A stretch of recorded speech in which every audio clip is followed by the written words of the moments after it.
want to cut your refrigerant pipe with a Sawzall, that's what they make these for. Alright, so we're back, day 2. Had to do a service call last night, so we couldn't finish it. We're going to flush out these line sets. I know you guys see me hacking off with the line set, or with the Sawzall. That was down there. No way flakes are making it up there.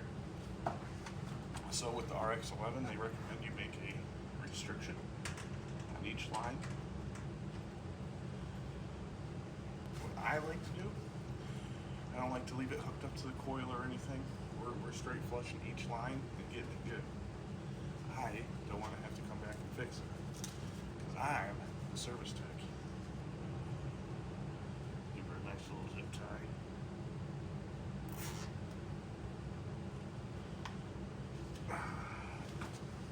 And there you go. And that's how we're gonna flush it. Let's do the outside. Got your flush. Got your spitter.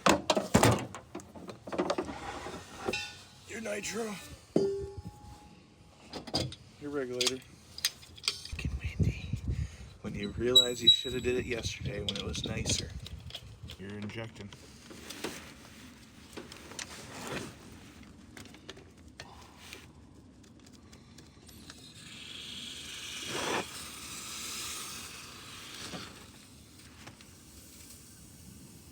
One, two, three, four. 1, 2, 3, 4. 1, 2, 3, 4. 1, 2, 3, 4. Foul that with some nitro. Get it all, baby. You want to see what it looks like?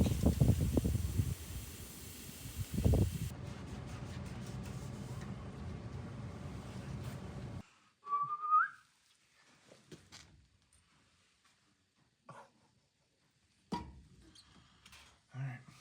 Outside. Do that. Flow nitro. Braze up. Suck down like she ain't never been sucked before. And